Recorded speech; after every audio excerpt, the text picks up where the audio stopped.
The Warriors are the fourth best team in California.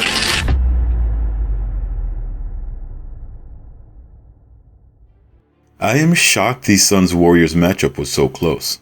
Considering the Warriors' shooting performance, starting with Klay Thompson early on, the fact that they managed to reel in the Suns with what will likely be one of the worst performances this season says a lot about what Golden State is capable of doing. Hey, what's happening, everyone?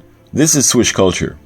Before this season started, everyone wrote off the Warriors. The Lakers, Sacramento, and the Clippers are all better than the Warriors. While the Suns claimed a 4-point victory over Golden State, the game should have been a blowout in the Suns' favor. Let's talk a bit about why that should have and what it means and what adjustments the team could potentially make moving forward. But before that, don't forget to like the video and subscribe to Swish Culture for the most analytical and entertaining NBA content. So without further delay, let's get to it.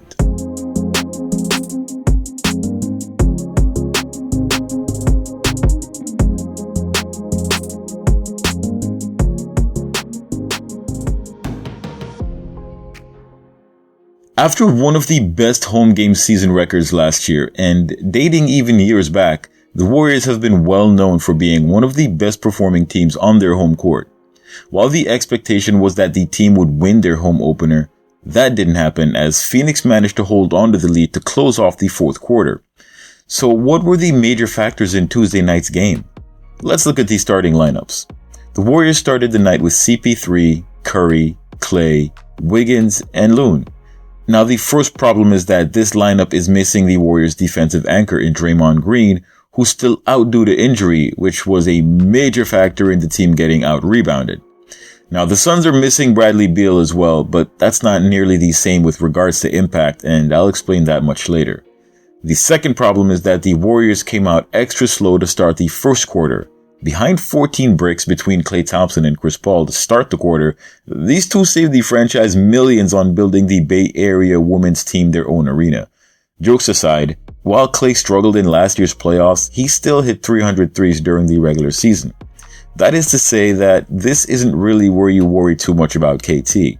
His threes will eventually fall in the regular season. The third problem is that despite starting out hot in the beginning of the first quarter, Andrew Wiggins was having such a bad night, he had to be replaced by Jonathan Kuminga to close the game. I can actually remember this happening exactly 0 times before this game. These are the things that didn't look so good for the Warriors, so now let's look at the good stuff. The second unit is a monstrosity. By that I mean that the Warriors were a +5 when Steph Curry was on the bench. Moses Moody was an absolute wrecking ball against the Suns to start the game. He was stringing together back-to-back plays, grabbing steals on one end and hitting shots on the other end. It was a bit surreal to watch as he played some extremely high-level basketball with high intensity. He was relaxed under pressure and just continued a display of maturity in his game. He knows what needs to be done and he gets it done. He sucked the entirety of the energy out of the Suns squad, I'll tell you that. And for the first 4 minutes of play, poured in 7 points, 2 rebounds, 1 steal, and 1 block. This looked like Moses Moody was about to have a breakout game. After the Suns went up double figures on the Warriors to start the first quarter, Moses Moody led the second unit to a scorching comeback to tie things up to end the quarter. Unfortunately, those 4 minutes would be the last we'd see of Moses Moody's game-changing performance. He had 1 shot attempt in the second quarter, which he made, 1 in the third, which he missed, and for the fourth quarter, got benched for Klay Thompson after he lost the ball to Goodwin. That was Moody's only turnover that entire night. He ended up with 11 points on 4 for 6 shooting, going 2 for 4 from distance in 18 minutes. You can definitely be sure to see more of this from Moody as we progress into the year. That third-year leap is definitely in play. Jonathan Kuminga, on the other hand, getting quick minutes was definitely a welcome sight. Kerr subbed him in at the 7-minute mark for Chris Paul so that Paul could get a breather and get ready to run with the second unit.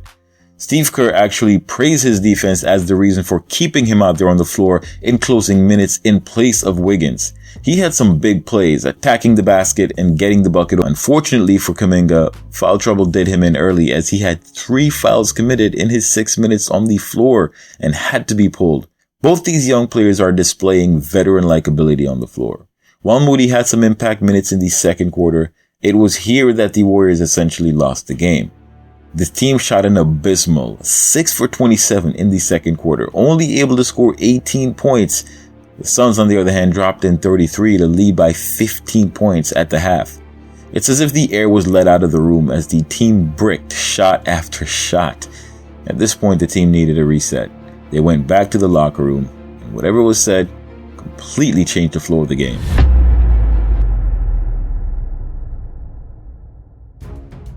They came back out in the third quarter, and Chris Paul went into his bag.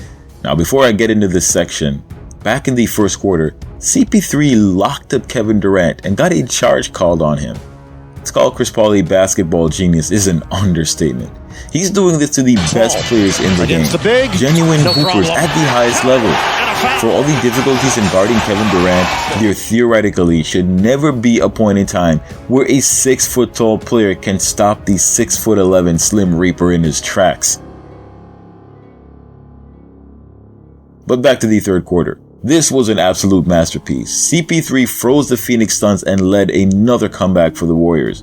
Not only did he close the gap, but the Warriors ended the third quarter with a 6-point lead. KD and Book had gone stone cold. They were stunned, to say the least. The Warriors' 6-point lead opened up to 8 points to start the fourth. But, considering the game had consisted of both teams going on runs the entire night, what happened next wasn't too surprising. Just when it seemed the Warriors were going to be able to make a run for it and get the win in the fourth, Kevin Durant happened. A few quick buckets erased the Warriors' 8-point advantage, forcing Kerr to call a timeout. And save for one basket by Looney, the Warriors never truly recovered. JK finished the fourth for Wiggins, who finished the night with a -22. A truly putrid performance that should hopefully even itself out as the season progresses. Of course, you throw in the few weird calls that the Warriors typically get, and you could call it a night. A clutch 3 by Steph Curry brought the Warriors close, but Nurkic iced the game with a layup on a pass from Devin Booker, who's still rumored to be in the gyno position as of this video, by the way. The Warriors finished the night shooting 23% from 3 and 36% from the field, and only lost by 4. This is clearly a floor performance for the Warriors, so expect the team to bounce back and post a winning record over the next few games. One thing we did learn is Chris Paul's fit with the Warriors is immaculate. Why did it take so long for them to get him? There were many moments you were watching CP3 getting stops, drawing fouls, and creating baskets out of thin air. And this is no slight to Jordan Poole, but you knew that if it was Poole on the floor, none of this would be happening. I mean, we've had nights where Jordan Poole would heat up and splash, but the overlap with Steph Curry was extremely high, so teams could game plan for Poole without game planning for Poole. Now, his game isn't identical to Curry's, but it was close enough that these guys playing in the same system could be defended in a very similar manner. Both are on-ball and off-ball shooters in a system that aims to create openings through screens and ball movement. Chris Paul changes the offense so much it's as if the Warriors are a different team with him on the second unit. The second unit, by the way, is literally like having a second starting unit out there with CP3. With enough time to gel and to continue improving chemistry, this second unit is absolutely lethal. And if you take nothing else away from this game, you can at least take that. One truly crucial detail that I also noticed was that Dario Saric is actually a very good defender. Despite being a big man that plays under the rim at 6'10", he was still able to get stops and play a very Bielitsa-esque type of game on the defensive end. For what it's worth, both players seem to be very similar, so I'm expecting a very high level of play, especially as it gets into the playoffs. So the first loss of the season is in the books. It came a bit early, but this isn't really a big deal. Draymond gave us an update and he was able to go 5-on-5 in practice. It's possible he plays with the team very soon, but not on Friday. He's essentially day-to-day at this point. Had Bradley Beal for the Suns played, his game is very similar to Book's, so I wouldn't expect these Suns to be much different. They'd have a third ISO player who can get the ball. Beal is Jordan Poole with a few years experience, so I'll take the Warriors lineup over the long run. One of the more important statistics to look out for is how the Warriors do in their road games. Considering the road record last year, that would be a much bigger indicator of how the team will do this season than the early season loss to the Suns at home. Golden State's pretty good at protecting home court, and once the team is fully healthy, expect them to cause a lot of problems all season long. So tell me, Chuck, what's the real reason you think the Warriors are the worst team in California? I just don't like their team. For everyone else, What do you think of the Warriors' performance versus the Suns? Post your thoughts in the comments below. Before that though, don't forget to like the video, subscribe to the channel, and turn on all your notifications so you don't miss any of my latest uploads. Thanks for watching. Till next time. Swish.